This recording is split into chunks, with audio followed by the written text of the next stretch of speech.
오늘 저는 소율이 문답 구신문을 좀 함께 나누고자 합니다. 구원의 효력 있는 성경 읽기와 듣기라고 하는 제목으로 좀 생각해 보고자 하는데, 하나님의 구신문은 이렇게 기록됩니다. 하나님의 말씀을 어떻게 읽고 들어야 그것이 구원을 위하여 효력 있게 됩니까?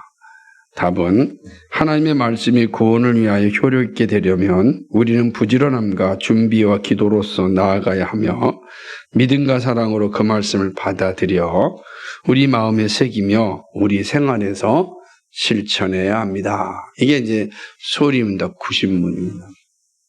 오늘 이렇게 이 소율이 문답 구신문을 좀 살펴보고자 하는 이유는 우리가 늘 매일 말씀을 묵상하고 또 늘 설교를 듣지만 과연 그 말씀 묵상과 설교가 나의 삶에 어떠한 영향을 미치는가 혹 의심하거나 혹 잘 모르고 있다면 오늘 말씀을 통해서 함께 말씀이 우리에게 얼마나 중요하고 특별히 말씀 읽는 것과 듣는 일이 얼마나 중요한지를 다시 한번 되새기고 또 우리의 주어진 말씀 묵상의 자리가 좀 더 복되고 말씀을 듣는 자리가 행복하고 정말 구원의 영광이 나타나는 그런 시간이 되기를 소망하는 마음에서 오늘 구신문 한번 생각해 보고자 합니다. 하나님의 말씀은 우리의 구원에 있어서 효력이 있습니다. 그러니까 말씀이 우리 안에 들어오면 반드시 그 말씀이 효력을 발생하죠.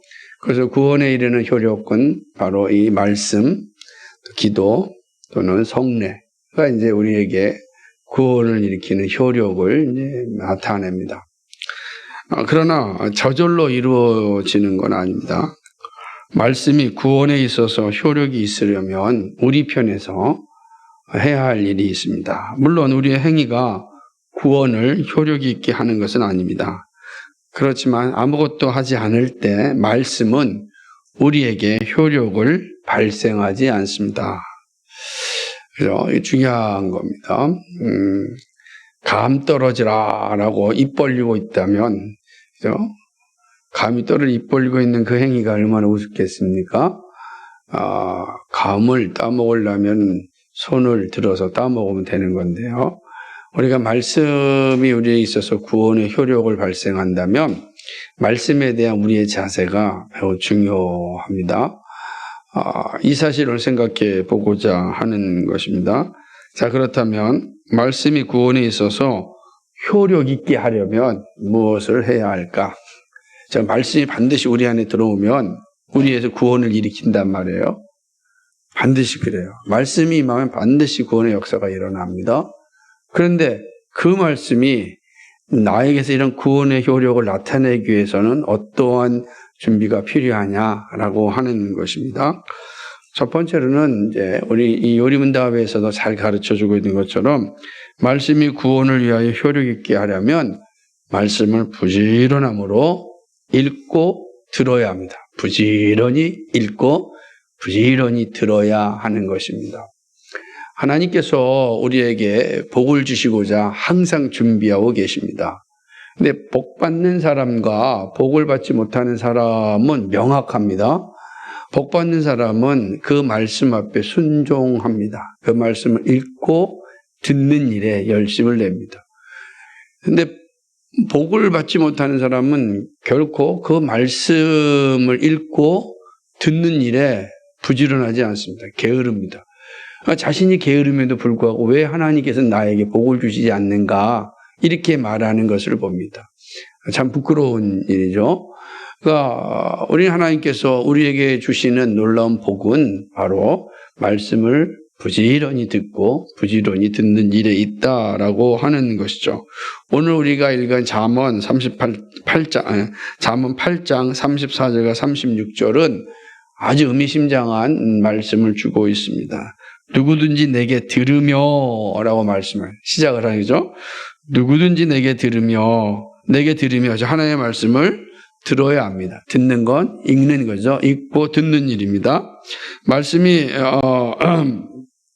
육신이 돼서 우리 가운데 오신 예수 그리스도의 그 복음을 읽고 들어야 합니다. 듣지 않고는 믿음이 생기지 않고 믿음이 없이는 구원이 없습니다. 그래서 로마서 10장 17절에 있는 말씀처럼 그러므로 믿음은 들음에서 나며 들음은 그리스도의 말씀으로 말미암느니라. 아멘. 그랬습니다. 그러니까 믿음은 들음에서 나는데 그 들음이 뭐죠? 말씀이다. 이게 말씀을 들을 때 믿음이 생깁니다. 우리가 구원은 믿음으로 얻죠. 그러므로 말씀을 들을 때 바로 우리의 믿음이 생기고 생겨난 믿음이 우리를 구원에 이르게 하는 것입니다. 그러므로 우리는 부지런히 말씀을 듣는 일에 열심을 내야 하는 것입니다. 여러분이 정말로 구원의 기쁨을 누리려면 우리는 분명한 우리에게 이 길이 있는데 그건 확실한 길이 있는데 그 말씀을 듣는 일입니다. 말씀을 듣는 일이 우리에게 있어서 행복한 삶의 시작이고 과정이고 또는 마지막이라고 할 수가 있습니다. 말씀을 들을 때 구원의 역사가 반드시 일어납니다. 왜냐하면 믿음은 들음에서 나기 때문입니다. 그런데 이때 말씀을 듣는 자세가 필요한데 오늘 잠언 기자는 뭐라고 얘기하냐면 날마다 내 문 곁에서 기다리며 문설주 옆에서 기다리는 자는 복이 있다. 이렇게 말씀하고 있습니다.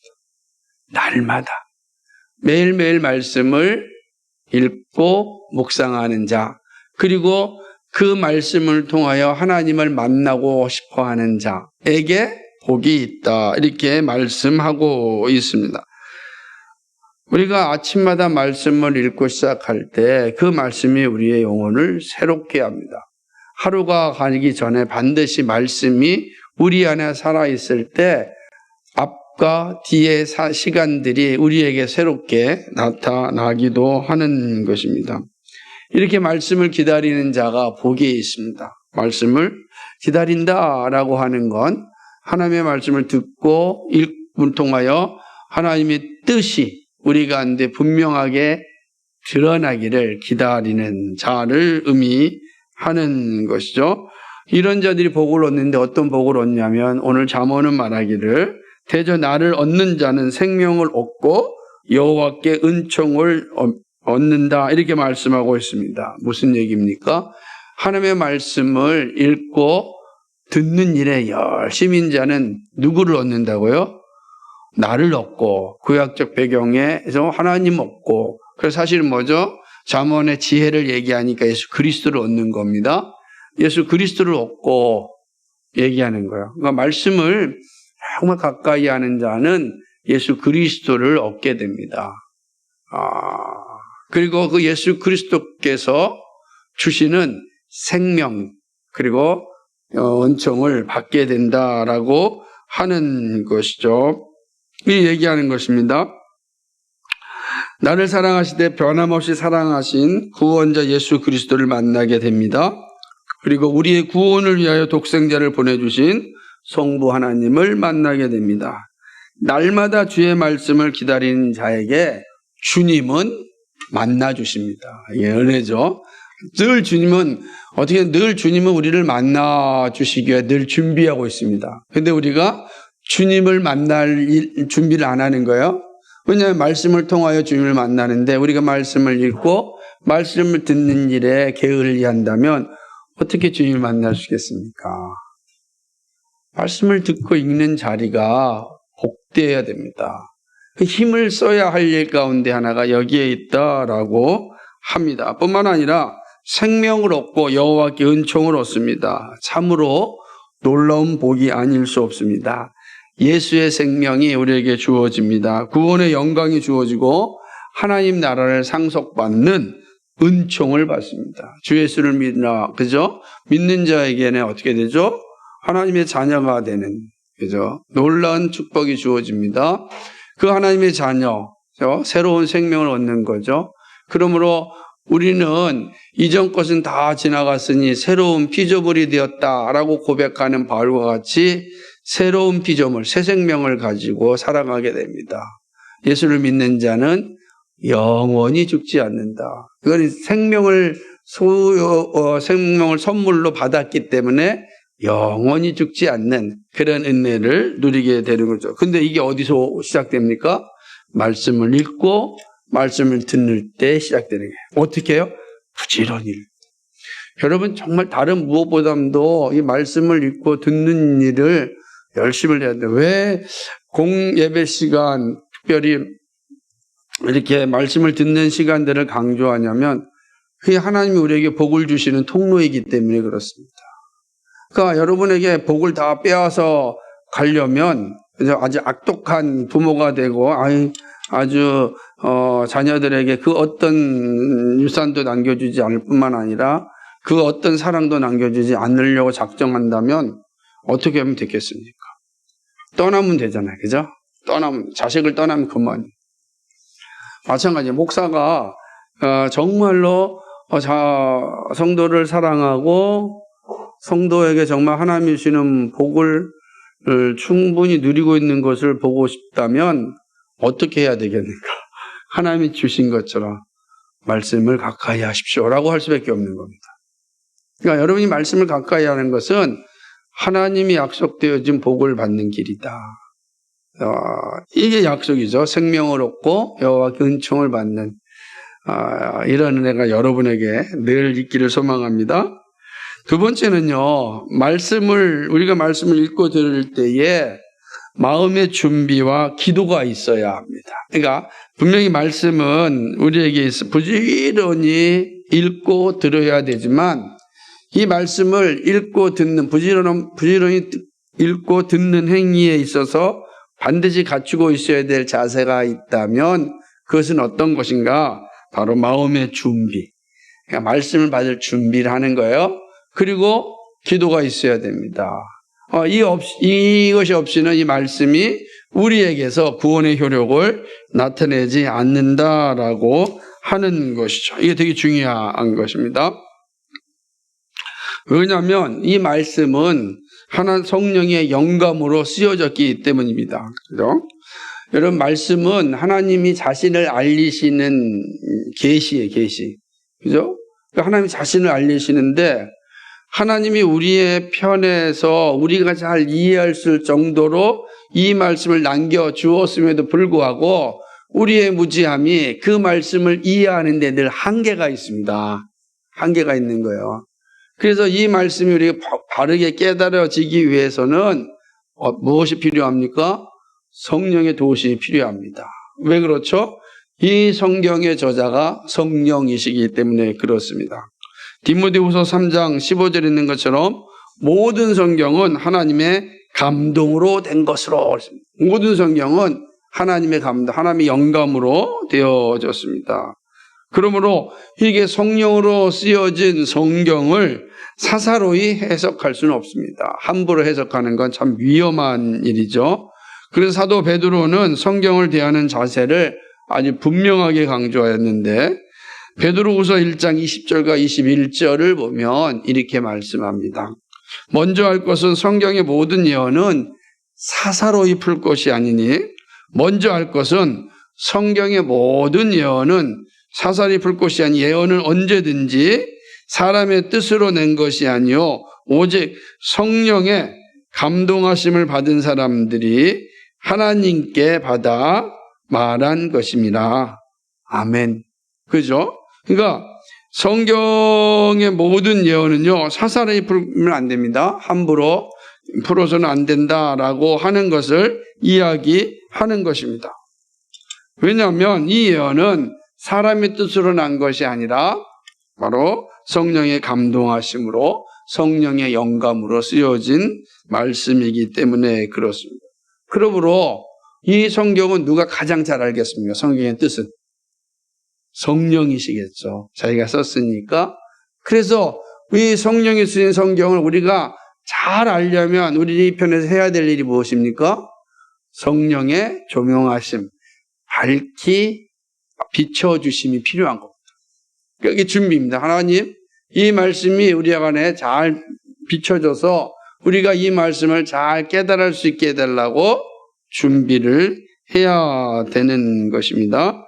이런 마음의 준비와 그리고 기도가 있을 때 효력을 나타냅니다. 그러니까 이 성경은 하나님의 영감으로 쓰여진 것이기 때문에 하나님께서 성령께서 이 말씀을 가르쳐 주신다면 우리는 온전히 깨달을 수 있다. 이 자세가 있어야 되는 거예요. 이 하나님께 쓰신 것이다.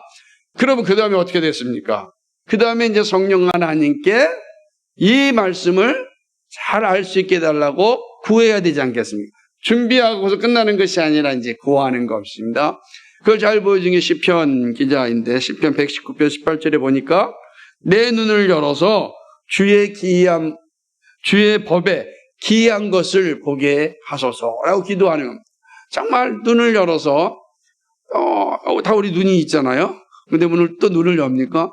이게 바로 성령의 조명하심을 표현하는 거예요. 성령께서 내 육신의 눈이 아니라 영안을 열어서 성령께서 주시고자 하셨던 이 말씀의 뜻을 밝히 알려 주십시오. 우리 기도하는 거예요. 그런 기도할 때 말씀이 읽을 때 말씀을 들을 때 내 안에 살아있는 말씀으로 구원의 역사가 일어나는 말씀으로 들어온다는 것입니다.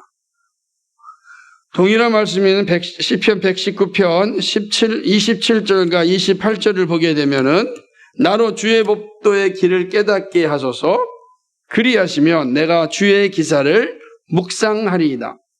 나의 영혼이 눌림을 인하여 녹사오니 주의 말씀대로 나를 세우소서. 아멘.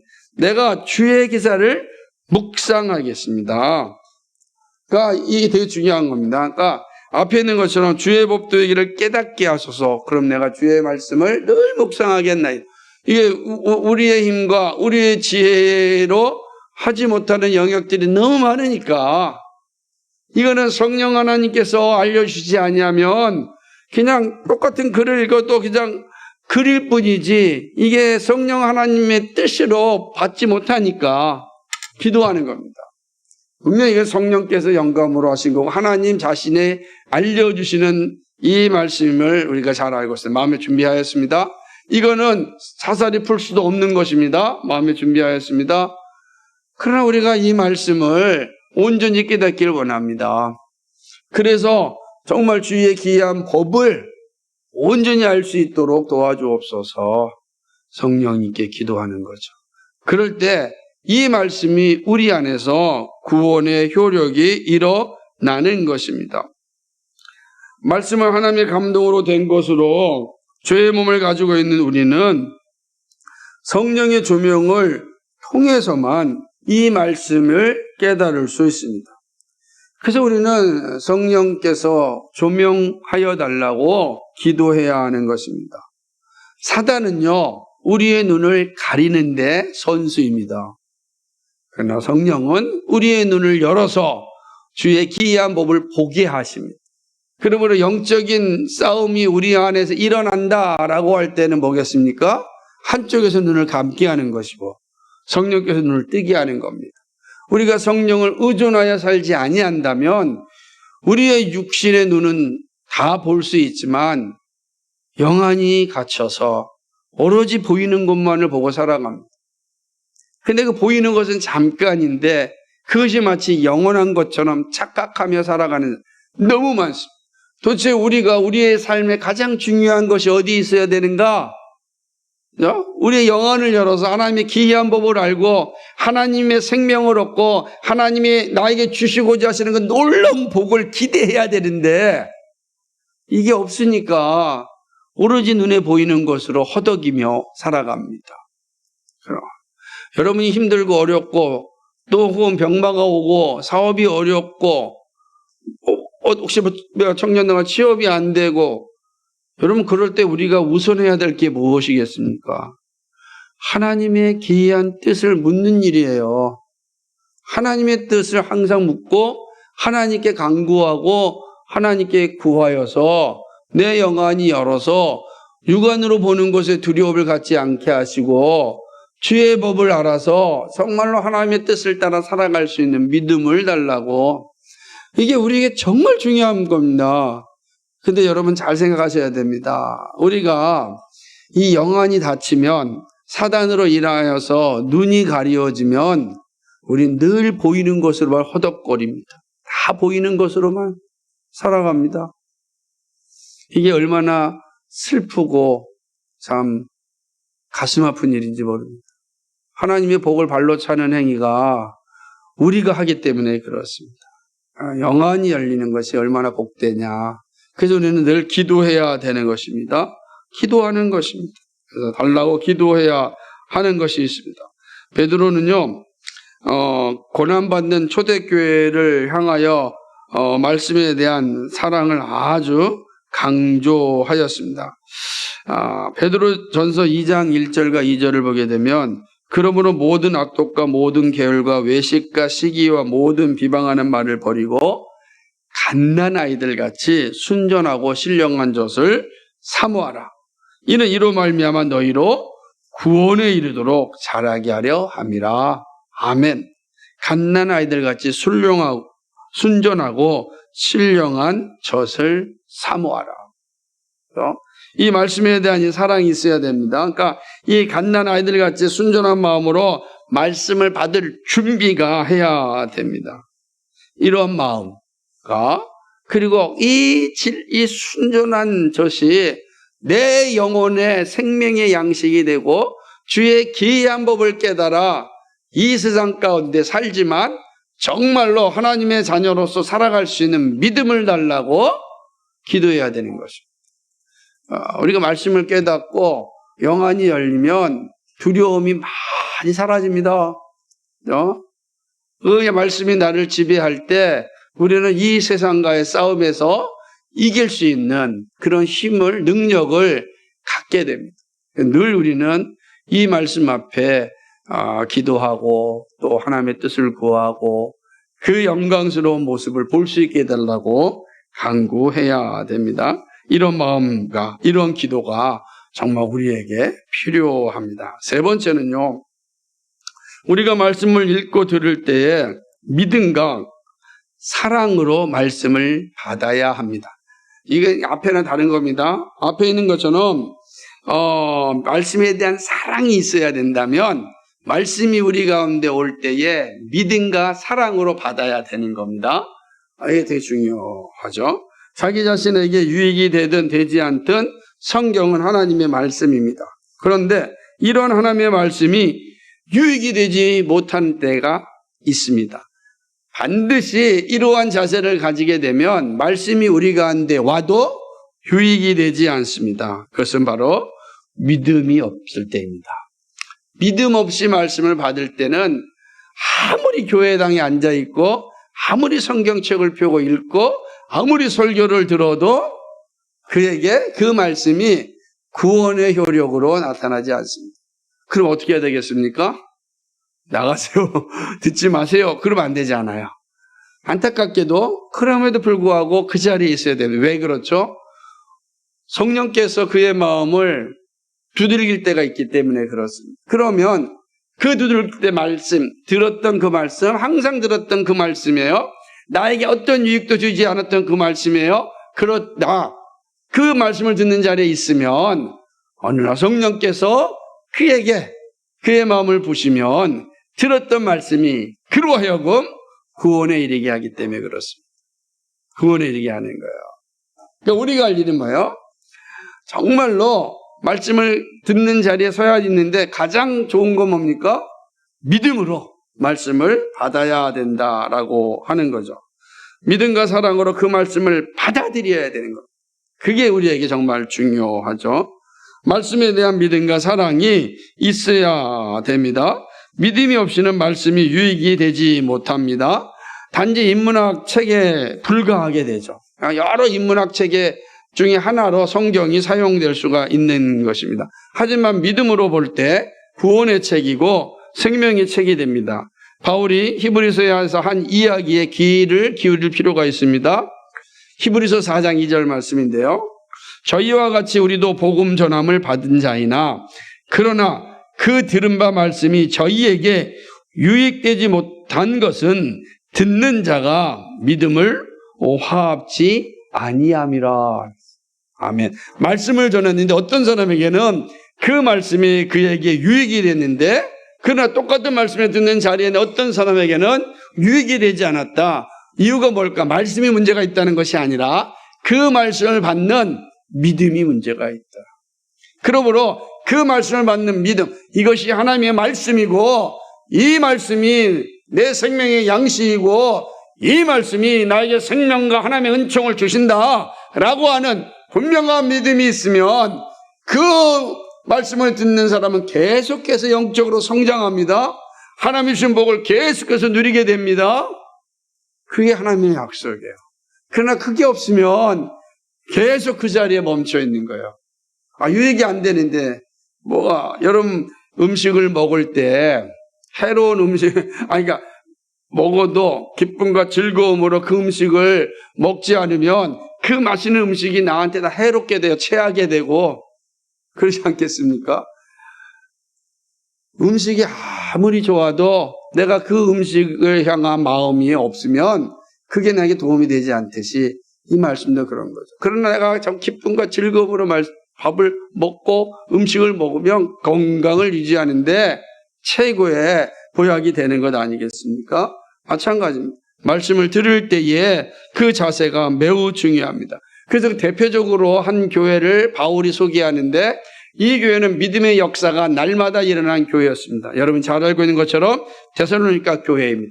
데살로니가 전서 2장 13절에 보니까, 이러므로 우리가 하나님께 쉬지 않고 감사함은 너희가 우리에게 들은 바 하나님의 말씀을 받을 때에 사람의 말로 하지 아니하고 하나님의 말씀으로 받음이니 진실로 그러하다.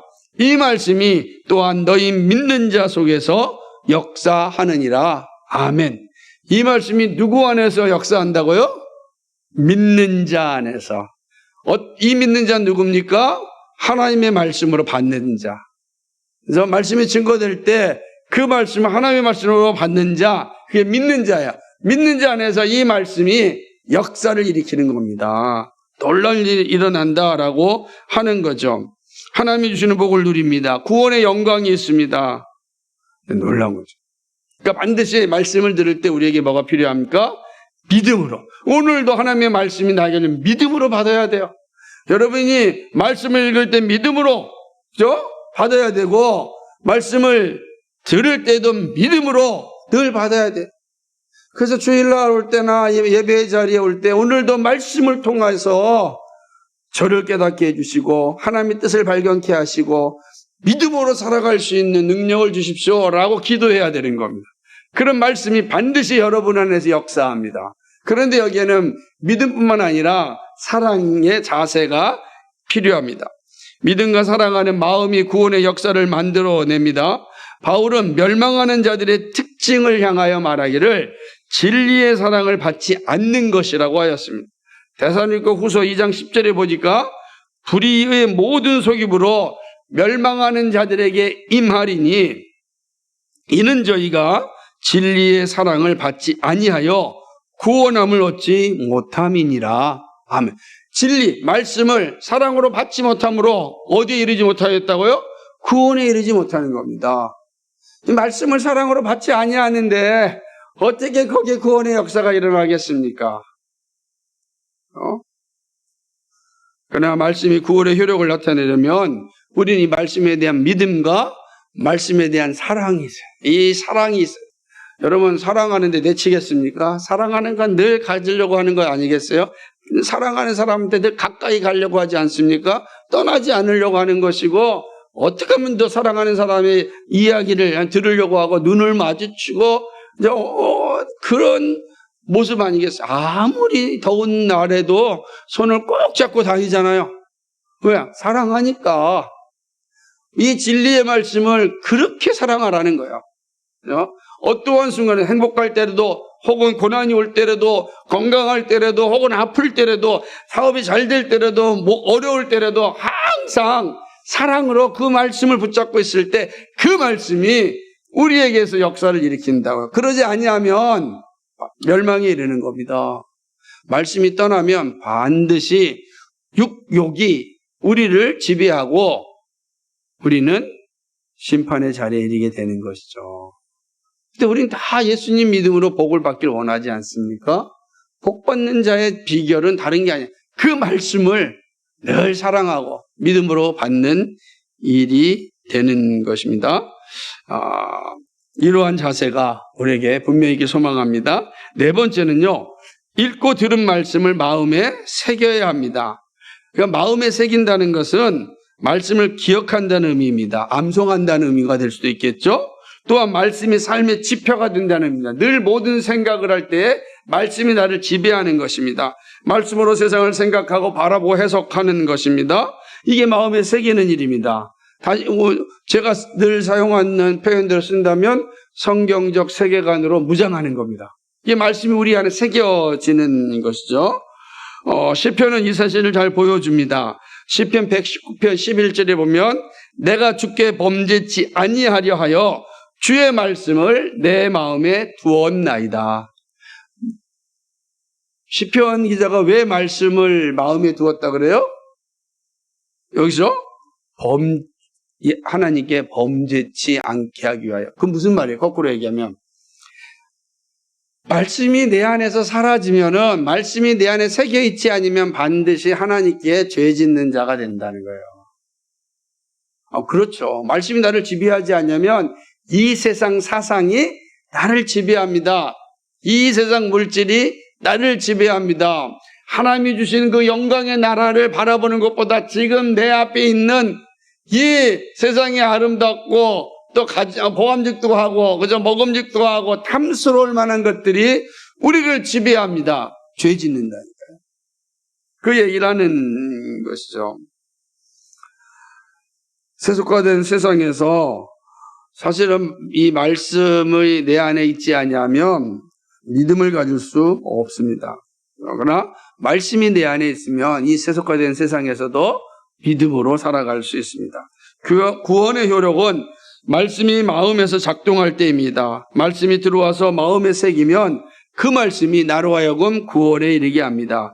마음에 새기려면 말씀을 듣는 인내가 필요합니다. 말씀이 딱 들어와야 돼요. 이 말씀이 내한테 열매를 맺으려면 말씀을 듣는 인내가 필요합니다. 무엇보다도 하나님의 말씀을 인내함으로 들어야 합니다.